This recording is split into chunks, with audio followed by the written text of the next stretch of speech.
여기 부모를 고소한 12살의 한 소년이 있는데요.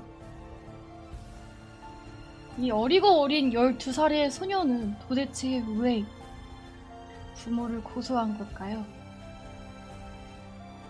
소년의 이야기를 한번 해보도록 하겠습니다. 이 소년의 이름은 자인이라는 친구예요. 굉장히 작고 또 출생 신고도 제대로 되어 있지 않아요. 그 서류 자체가 아예 없는 친구였죠. 물론 이 아이의 부모조차도 아이에 대해서 그렇게 신경을 쓰는 부모님이 아니었어요. 굉장히 경제적으로 굉장히 힘든 가정이었고, 그러다 보니까 자인이는 굉장히 어렸을 때부터 부모님을 도와 일을 했어야 했는데요. 아침 일찍 나가서 주스를 파는 일도 했고요. 또 부모님이 아이들을 또 많이 낳았어요. 그래서 집에 동생들이 바글바글 하거든요. 그래서 아이들 돌보는 일도 해야 했고, 이렇게 트럭에 물건을 싣는 일, 가게들 종종 도와주는 일 등 정말 많은 일들을 어렸을 때부터 도맡아서 했습니다. 종교형은 아니요.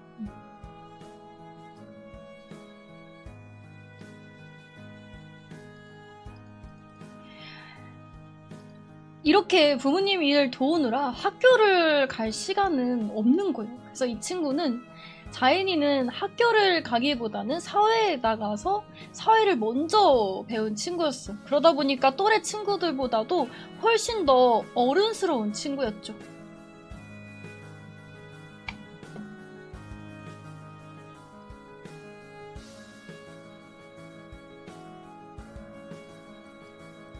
자인이에게는 1살 어린 동생이 있었는데요. 바로 하르라는 동생이요. 하르가 요렇게 생긴 친구입니다. 여기 보이는 하르가 요렇게 생긴 친구예요.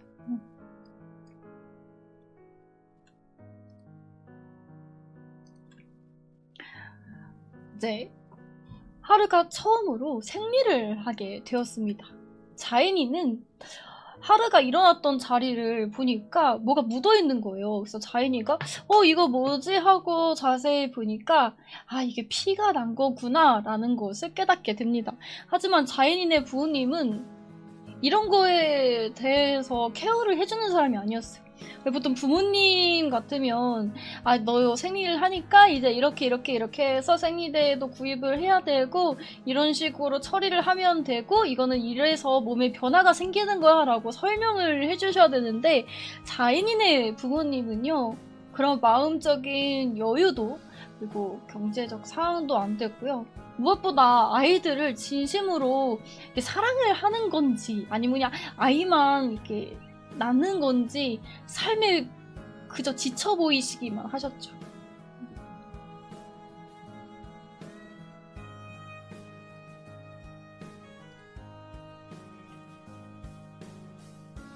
하지만 너무나도 다행이게 하르에게는 든든한 오빠 자인이가 있었는데요. 또 다행히 자인이가 여자들이 어느 정도 시기가 지나면은 생리를 할 수 있다라는 것을 어렴풋이 알고 있었어요.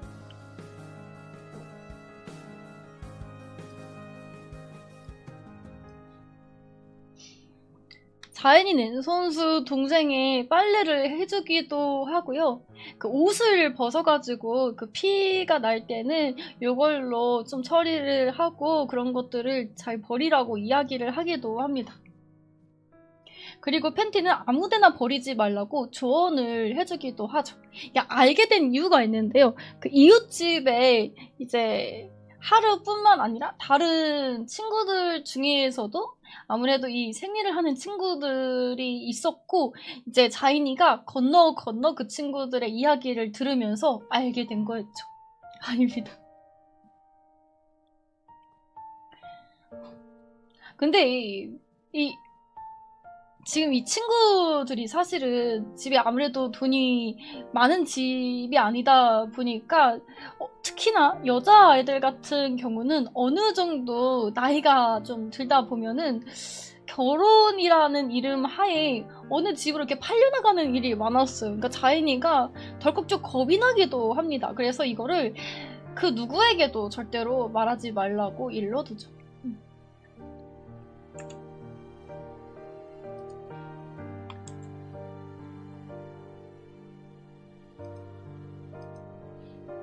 하지만 하루가 굉장히 예쁜 소녀이기도 했고, 그래서 이 아사드라는 어떤 남자가 있는데 슈퍼마켓을 운영하고 있는 성인이에요. 근데 이 성인이 아사르라는 남자이거든요. 이 남자가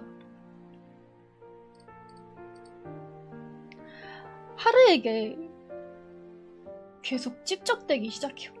예를 들면 뭐 슈퍼마켓에서 파는 음식을 좀 준다든지 간식 같은 거를 먹으라고 좀 건네준다든지 하루랑 대화를 나누려고 굉장히 노력을 한다든지 뭐 이런 식으로 하루에게 찝적대기 시작합니다.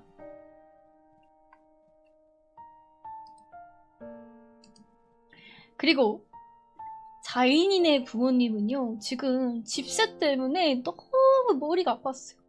키워야 할 아이들은 너무나도 많은데 집에 돈이 없으니까 집세가 밀리기 시작하는 거예요. 거기다가 나갈 돈은 너무나도 많고, 심지어 이 자인인의 부모님 역시 이게 불법 체류자였어요. 그러다 보니까 이게 좀 생활하기가 더더욱이 힘든 거예요. 언제 추방당할지 모르니까. 때마침 슈퍼마켓을 운영하고 있는 아사드가 하루가 마음에 든다고 이야기를 합니다.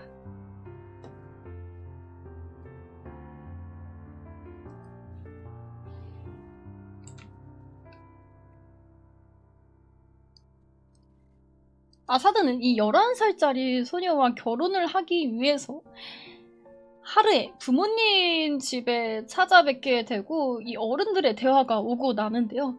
내가 만약에 하루와 결혼을 하게 되면은 내가 돈을 이 정도 주고 내가 닭을 좀 키우고 있으니까 닭도 좀 주겠다, 이런 식으로 거래를 하게 된 거죠. 이거 레바논 프랑스 영화입니다. 시라는 아닌 것 같은데 찾아봐야 알 것 같지만 시라는 아닌 것 같아. 찾아봐야 될 것 같아요. 시라인지는 안 찾아봤어요.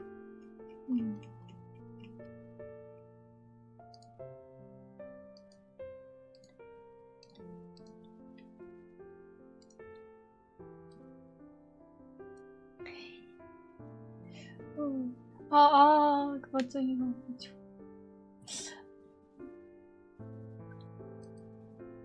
이 모습을 보고 눈치 빨았던 지안이는요, 내 동생을 우리 부모님이 팔려고 하는구나 라고 생각을 해서 부모님에게 대들어요. 도대체 왜 아사드가 우리 집에 있냐면서 저 남자를 바로 내쫓으라고 이야기를 하는데요. 하지만 자인이네 부모님은요, 자인이를 어르고 달래면서 그럴 일 절대 없고 신께 맹세코 너가 걱정하는 일은 일어나지 않을 거야 라고 자인이를 달래줍니다.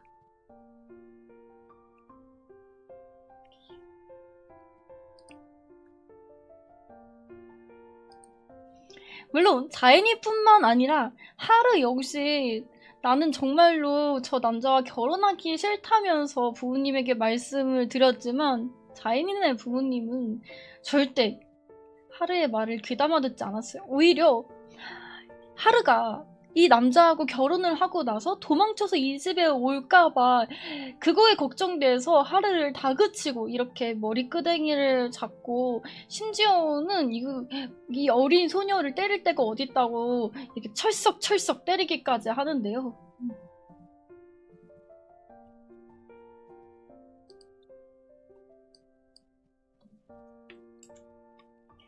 물론 이 부모님들이 얘기하기엔 그랬어요. 우리는 하루를 위해서 이렇게 해주는 거다. 만약에 이 11살짜리 우리 딸 하루가 슈퍼마켓을 운영하고 있는 아사드하고 함께 살림을 차리게 되면은 최소한 이불이라도 제대로 덮고 자지 않겠냐? 최소한 침대에서 자지 않겠냐? 배를 굶지 않지 않겠냐? 이건 하루한테도 좋은 일이다! 라고 자신들을 변명하기 시작하는데요.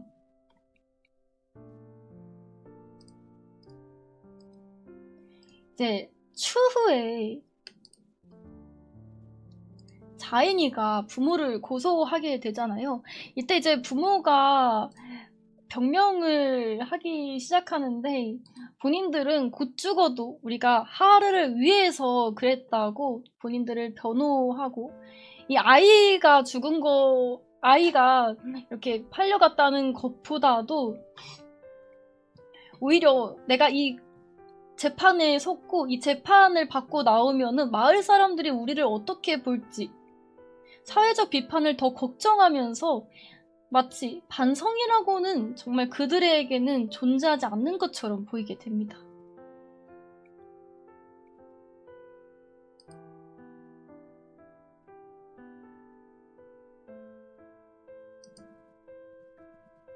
자인이네 부모님은 절대 하루를 팔지 않을 거라고 말씀하기도 하셨지만 하루 만에, 거의 하루 이틀 만에 시하르가 사라져요. 없어졌어요. 사하르가 집에 있어야 되는데 팔려 나가게 된 거죠.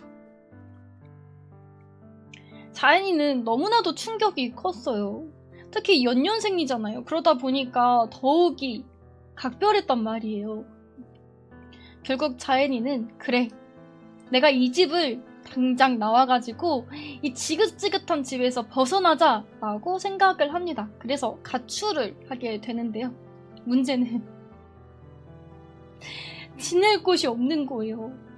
자인이가 너무 어리잖아요. 그러다 보니까 어디 가서 재워달라고도 못하고, 일을 구해야 돈도 벌 수 있는데 어딜 가서 일을 할 수 없는 나이인 거예요. 그러다 보니까 한 유원지에서 노숙을 하게 됩니다.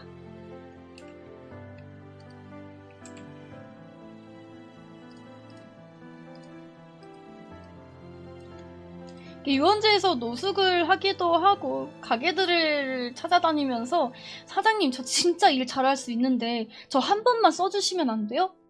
라고 말씀을 드리기도 하는데, 근데 사장님들은 너무 꼬마니까, 너무 애기니까 당연히 아이에게 이 신뢰를 줄 수가 없었어요. 사장님은 미안하다, 우리는 지금 직원을 구하지 않는단다 라면서 좋은 말로 아이를 돌려보내는데요. 그쵸.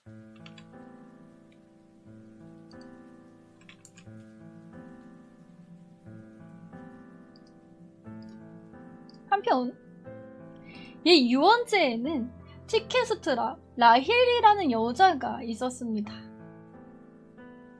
이 여자는 유원지에서 노숙을 하는 이 꼬마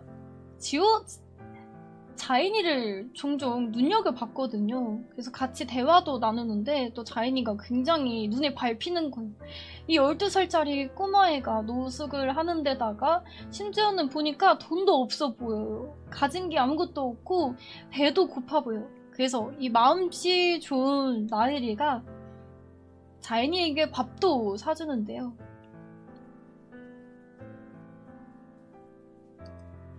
물론 라일 역시 집안 형편이 좋지가 않았어요. 지금 지갑이 넉넉하지 않은 사정이 있었거든요. 바로 라일이의 동료들도 모르는 라일만의 비밀이 있었는데, 이 유원지에 한 경비원이 있어요. 이 경비원이랑 그만 눈이 맞아버려가지고 아이를 낳게 된 거죠. 잘 걷지도 못하는 아이였는데요. 그래서 사람들한테 들킬까봐 아이를 꽁꽁 숨겨두고 다녔어요. 근데 이것도 사실 한계가 있었어요. 왜냐면 이 어린 아이를 계속 케어를 해줘야 되는데 이런 식으로 데리고 다니니까 언제 어떻게 사람들한테 걸릴 수 있었거든요. 그래서 어떻게 해야 되지 걱정을 하던 와중에 이 자인이를 보니까 애가 좀 똑부러진 거예요. 그래서 자인이에게 우리 아이를 한번 맡겨볼까? 라는 생각을 하게 됩니다.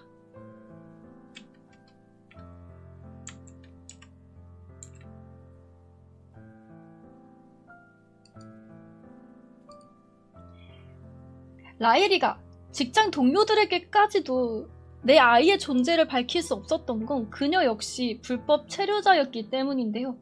만약에 아이가 있다는 것을 들키게 되면은 난처해질까봐, 그리고 아이를 뺏길까봐 차마 아이가 있다는 사실을 모두에게 알리지 않았던 거였죠.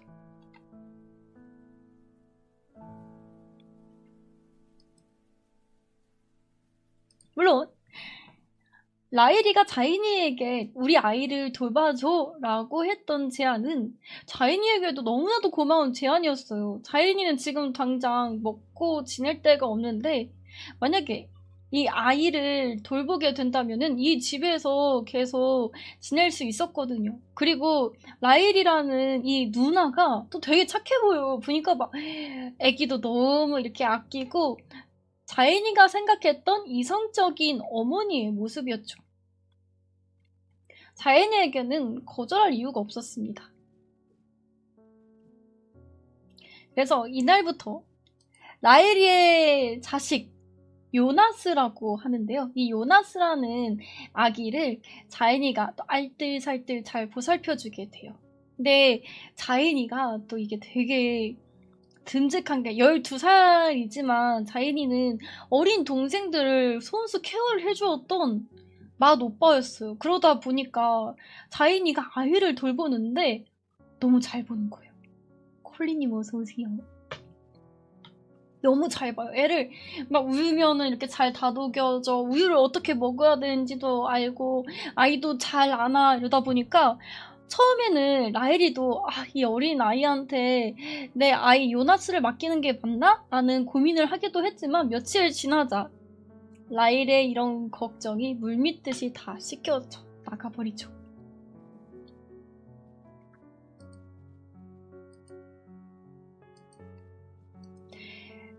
라일이가 불법 체류자잖아요. 그러다 보니까 이제 이런 현재 상황들 때문에 언제 끌려갈지 모르고 들리는 소문들이 너무 흉흉한 거예요.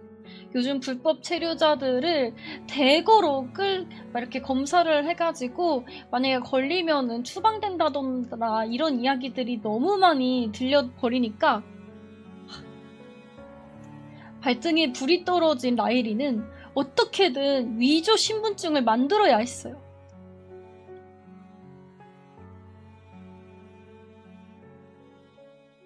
그래서 이 남자를 찾아가게 되는데요. 이 남자는 그 위조 신분증을 만드는 기술이 있는 사람이었어요. 굉장히 평범해 보이는 가게를 운영하는 남자처럼 보이지만 이렇게 불법 체류자인 사람들에게 얼마의 돈을 받고서 그 위조 신분증을 만들어 주는데 또 그 금액이 싼 금액이 아니었어요.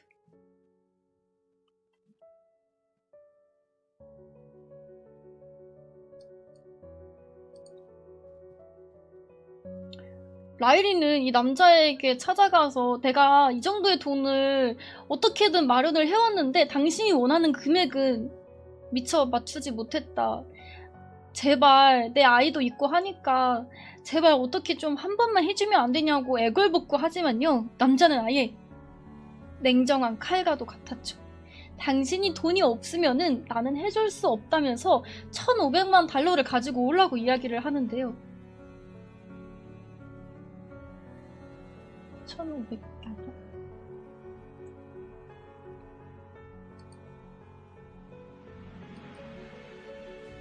1,500달러인 것 같아요. 1,500달러인 것 같습니다. 1,500달러.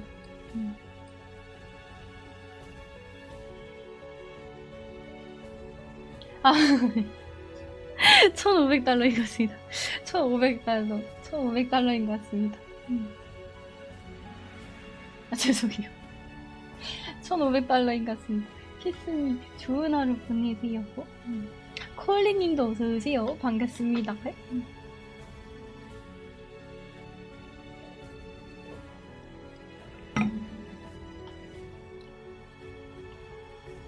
결국 위조 신분증을 만들지 못한 그녀는 그만 불법 체류자로 감옥에까지 오게 되었습니다. 이 감옥에는 라일이와 같은 상황의 사람들이 굉장히 많았는데요. 또 이게 장소도 비좁다 보니까 이제 임시로 있는 곳이었어요. 그러니까 교도소라기보다는 그 전에 잠시 머무는 곳 있잖아요. 그리고 이들은 곧 추방이 될 사람들이었죠. 그러다 보니까 라일이는 옆에는 그 남자들만 묵고 있는 감옥이 있었고요. 그리고 그 바로 옆에는 여자들만 묵고 있는 이 감옥이 있었어요.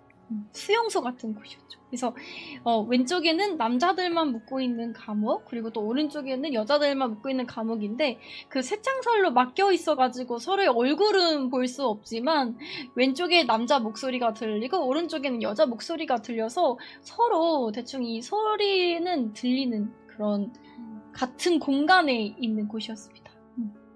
감옥서라고 해야 되나? 문제는 라일이가 정말 급하게 아무런 준비도 없이 붙잡혀 버렸기 때문에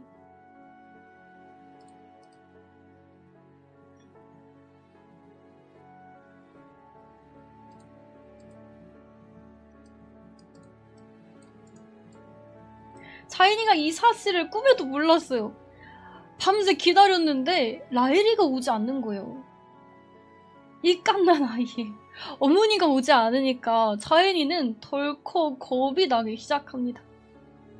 사실 자인이네 부모님은 자인이에게 굉장히 무성의했잖아요. 그러다 보니까 혹시 라일이 역시 아이를 버리고 어디로 가버린 게 아닐까라는 불안감도 들었지만 그녀가 아이를 생각하는 사랑이 얼마나 깊은지 알기에 자인이는 좀 더 기다려보기로 하는데요. 그러나 그날 밤새 기다려도 라일이는 오지 않았습니다. 그리고 그 다음날도 오지 않았게 되었죠.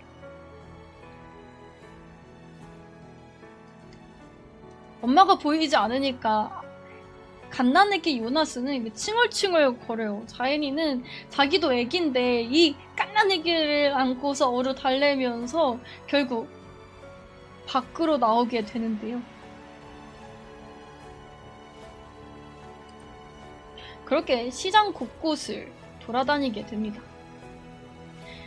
처음에 자인이가 만났던 사람은 유원지에서 일을 하고 있는 남자였어요. 이 남자가 아마도 요나스의 아버지일 텐데 요나스의 아버지는 요나스를 제대로 본 적이 한 번도 없거든요.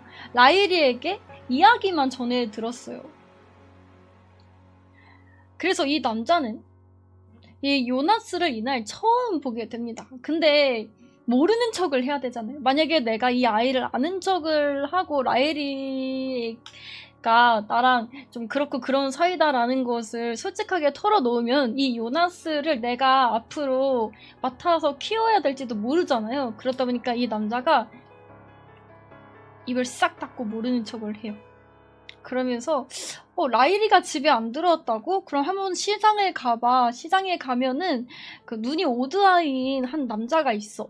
그 남자 이름은 아스프로라고 하는데 그 남자가 정보를 알고 있을지도 몰라 라고 정보를 알려주게 됩니다.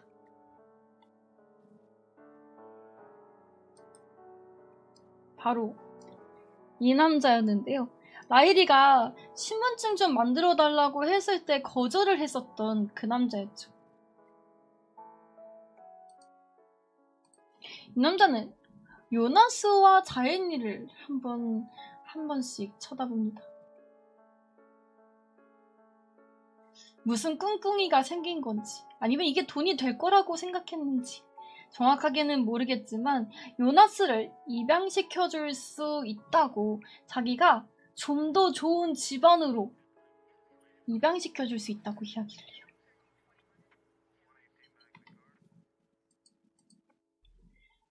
$500를 주겠다고 약속까지 하는데요. 자인이 너 신분증이나 서류를 가지고 오면 내가 돈을 좀 더 너에게 주겠다고 일거리를 찾아주겠다고 거래까지 하게 되죠. 자인이가 또 굉장히 그 사회생활 일찍 했던 친구잖아요. 그러니까 덜컥 이 사람을 믿지 않았어요. 또 보니까 나쁜 아저씨 같아 보이기도 하고 그리고 라일이가 어쨌든 간에 자인이에게 요나스를 맡긴 건데 며칠 나타나지 않았다고 요나스를 이 아저씨에게 보내는 것이 과연 옳은 일일까에 대해서 정말 깊게 생각을 해봅니다. 문제는 아이가 제대로 걷지도 못하고 이렇게 애기거든요. 그러니까 자인이가 뭔가 일을 하려고 해도 이 아이가 자꾸 걸리는 거예요. 그래서 어느 날은 이 아이를 업고 다니다가 도저히 안 되겠다. 힘도 붙이고 우선 아이를 여기다가 묶어두고 내가 뭐 방법을 좀 생각해 봐야겠다 라고 생각했던 건지 이 아이를 여기다가 묶고 잠시 뒤로 가는데요. 근데 이 아이가 이렇게 묶여 있으니까 혼자서 일어나려고 막 엄청 힘을 쓰다가도 제대로 일어나지 못하고 바닥에 다시 쿵쿵 하고 엉덩방아를 찢게 됩니다. 근데 이걸 자인이가 멀리서 다 봤어요. 그러니까 걸음이 안 떼지는 거예요. 다시 자인이는 이 아이에게 다가와서 묶은 거에 대해서 너무 미안한 마음에 눈물까지 이렇게 흘리게 되는데요. 근데 요나스가 형하고 오랜 시간 같이 있으면서 또 정도 들고 사실 이 갓난 아기도 사람의 마음을 다 읽을 수 있잖아요. 그러다 보니까 형이 이렇게 눈물을 흘리니까 나스가 이 작은 손을 뻗어서 형의 눈물을 닦아주기도 합니다.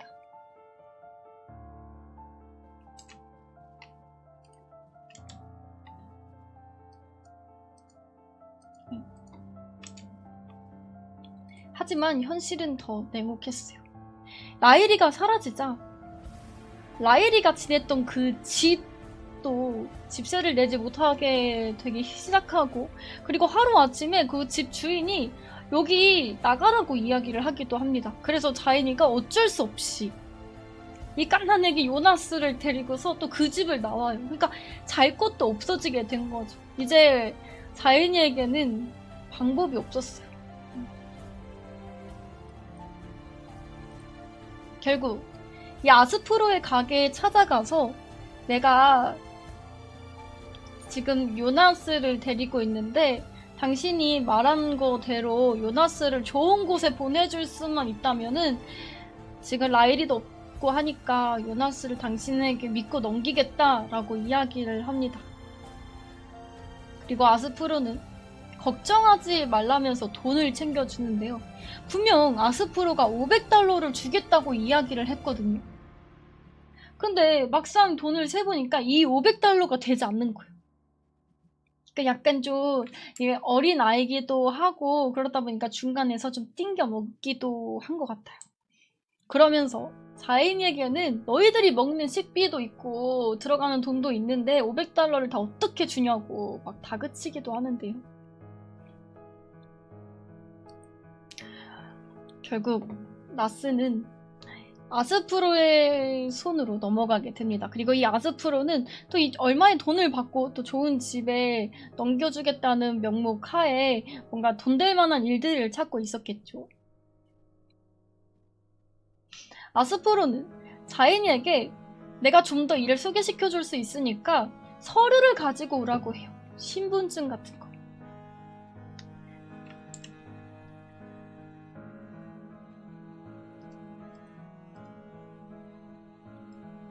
자인이는 서류를 가지고 오기 위해서 집에 정말 오랜만에 들리게 되는데요.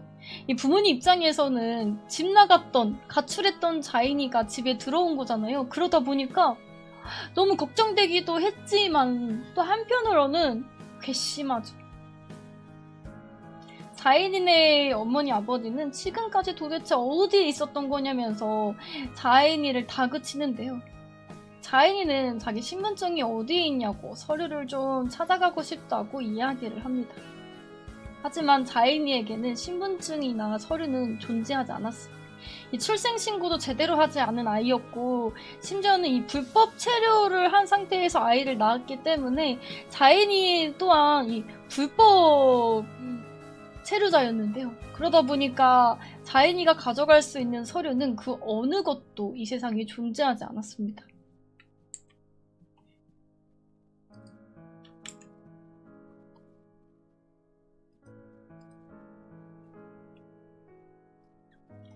그리고 오랜만에 들린 이 집에서 정말 듣고 싶지 않았던 사실을 하나 알게 되는데요.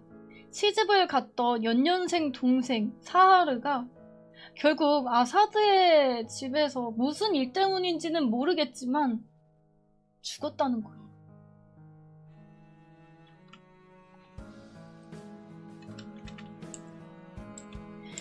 자인이는 그 소식을 듣고 너무 화가 나는데요. 자인은 제대로 된 설명을 듣지는 못했지만 이게 분명 그 아사드라는 그 미친놈이 내 동생을 해양할 거야. 그러니까 내 동생은 그곳에 팔려갔으면 안 됐어. 그 남자랑 결혼했으면 안 됐어. 하고 이 남자에게 복수를 해야겠다고 생각을 합니다.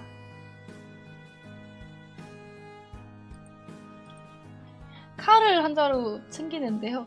그 아사드는 슈퍼마켓을 운영을 했으니까 늘 슈퍼마켓에 있었거든요. 그러니까 이제 이 어린 꼬마가 칼 한 자루를 들고 사드네 슈퍼마켓에 가서 그를 찌르게 되죠. 결국 자엔이는 이 어린 나이에 또 이렇게 감옥에 끌려 들어오게 되는데요. 여기 역시 지금 감옥이라기보다는 잠깐 머물고 그 소녀원으로 갈 예정이었어요. 그리고 아까 말했던 그 왼쪽에는 남자 방, 그리고 오른쪽에는 여자 구치소. 왼쪽에는 남자들이 묵는 곳, 그리고 오른쪽에는 여자들이 묵는 곳 이렇게 나눠져 있는데 자인이는 또 운명의 장난인지는 모르겠지만 라일이가 있는 구치소에서 묵게 되고요. 바로 옆에 라히리가 있다는 것도 모른 채 둘은 그 각자 여기서 며칠을 보내게 됩니다.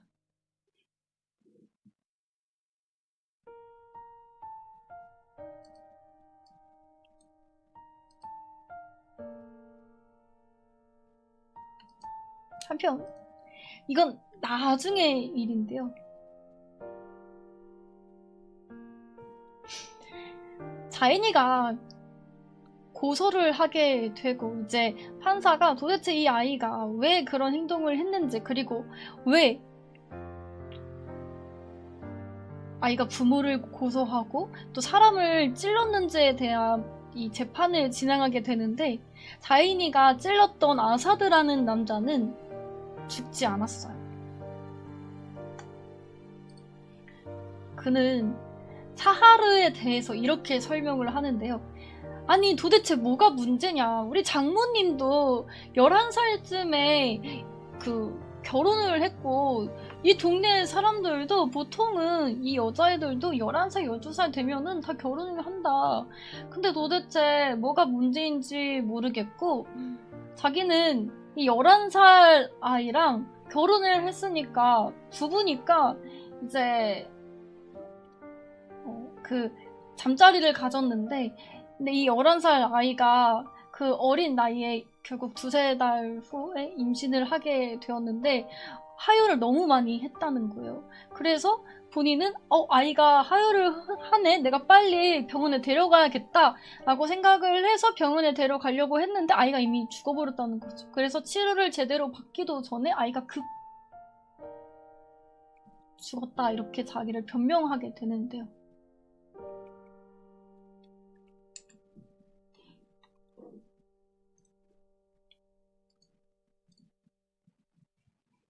이 남자의 눈에서는 반성의 기미가 전혀 보이지 않았습니다.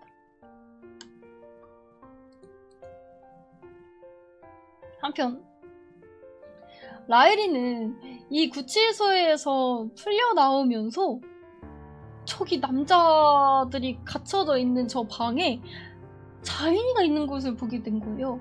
그나마 라엘이가 지금까지 버틸 수 있었던 거는 자인이라는 친구가 요나스와 함께 있으니까 요나스를 잘 보살펴주고 있겠구나. 내가 빨리 여기서 빠져나가면은, 그래서 아이들에게 가면은 자인이가 분명 요나스를 책임지고 돌봐줄 테니까 내가 그때 아이들에게 가야겠다라고 생각을 했는데 보니까 요나스는 안 보이고 자인이만 있는 거예요.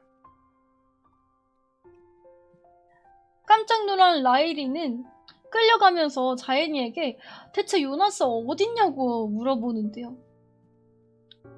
너무 짧은 시간이어서 자연이가 차마 대답을 할 수가 없었어요.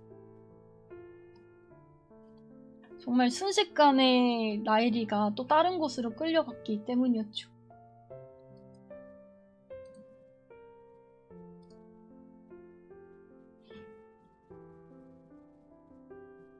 한편 자인이가 지금 괴로운 이유 중에 정말 많은 부분들을 차지하는 것은 사실 부모님 때문이었는데요. 이 부모님이 정말 아무 생각 없이 임신을 하시고 아이를 낳으시고 또 그 아이들에 대한 책임을 제대로 지지 않기 때문에 자인이가 그 모든 것들이 조금씩 망가졌었던 거였거든요. 근데 이 자인의 어머니가 역시나 정신을 못 차리세요. 또 임신을 했다고 이야기를 합니다. 그러면서 이렇게 신은 하나를 가져가면 하나를 돌려준다고 이야기를 하는데요. 그 말은 즉슨 자인이에게 사하르를 하늘이 가져갔지만 새로운 사하르의 자리를 채워줄 수 있는 뭔가가 나타났다는 거였죠. 자인이가 그게 뭐냐고 물어보니까 자인의 엄마가 임신을 했다고 대답을 합니다. 그러면서 아이의 이름을 죽은 사하르의 이름을 본따서 사하르라고 지으려고 한다고 이야기를 하는데요. 그러니까 자인이는 거기서부터 또다시 숨이 막히는 게 느껴져요. 도대체 왜 엄마는 책임지지도 못할 아이들을 왜 그렇게 낳으려고 하는지에 대한 원망, 배신감, 그리고 실망감이 역력히 드러나는데요.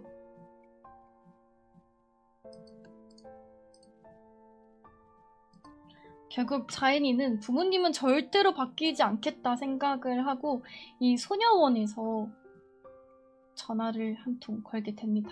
이 생방송 도중에 진행이 되는 방송이었나봐요. 가끔 가다가 생방송에서 뭐 이런 사연들을 봤습니다. 법률 전문가분들이 나와서 뭐 이런 얘기를 합니다. 이런 프로였었던 것 같은데 여기가 이제 자인이가 이제 소녀원에 있는 전화기를 통해서 본인이 부모님을 고소한다고 전화를 했고 이게 또 화제가 돼요.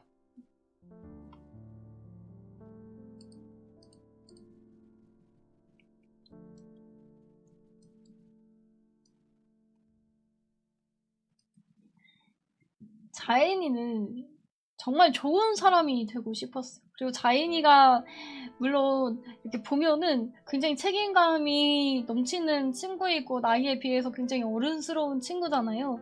그러다 보니까 본인은 정말 좋은 사람이 되고 싶고 남을 도우고 싶고 그랬는데 본인의 삶은 그럴 수가 없는 삶인 거예요.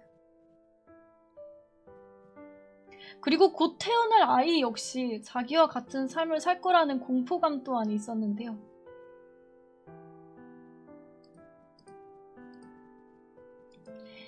이 모든 감정들을 법정에서 아주 침착하게 자인이가 이야기를 합니다. 그러면서 부모를 벌해주라고 이야기를 하게 되죠.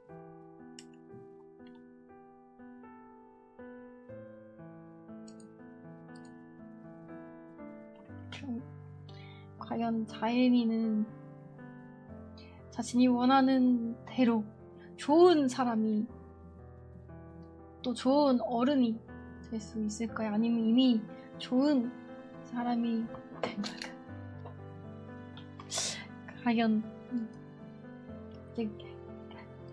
이렇게 만나기도 하고 나중에 정말 다행히도 라일이가 이제 아이를 또 만나는 장면이 있어요. 이렇게 아이를 만나가지고 간격 제외를 하기도 하고요. 그 팔방으로 돌아다녔고 그 라일이를 좀 도와주던 분들이 있거든요. 그분들이 약간 찾아준 것 같기도 해요. 그리고 라일이가 이곳에서 불법 체류자로 지내는 것이 굉장히 힘들 것 같다고 판단했던 그 재판 내용에 따라서 자인이에게 신분증 사진, 신분증을 주기도 합니다. 마지막에는 이렇게 끝나. 아무튼 그렇게 이야기는 끝이 납니다. 오늘은 가버나움이라는 영화를 가지고 왔는데요. 이 어린 소년에 관한 이야기입니다. 받아줬어요. 재판 심지어 하고, 그리고 증인들이 나오고, 라일이 역시 자인이의 재판에 그 증인이 돼서 나오기도 하고요. 그리고 또 다른 여러 증인들이 나와줘서 자인이 그 생각에 좀 더해주기도 하고, 물론 그 자인의 부모 있잖아요. 친부모는 뭘 잘못했는지 본인들은 끝까지 모르는 것 같았어요. 제일 나쁜 사람은 재판 결과가 정확하게 나오질 않았어요. 그냥 그 본인들을 이렇게 변호하고 막 이런 것까지만 나왔고, 뭐 어떻게 이거 다 이런 거는 안 나왔고요. 그 마지막에 자인이가 그냥 신분증 사진 찍는 것만 이렇게 그냥 마무리됐습니다.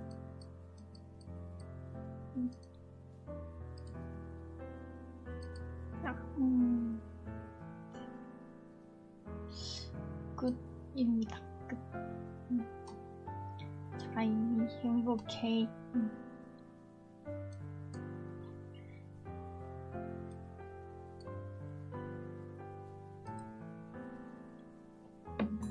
범죄자가 된 거야? 무죄 방면된 거야?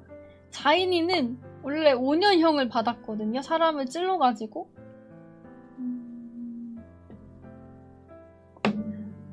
근데 감형되지 않았을까? 이런 것들이 이제 참작되면서. 그래서 금방 나왔던 것 같은데. 그래서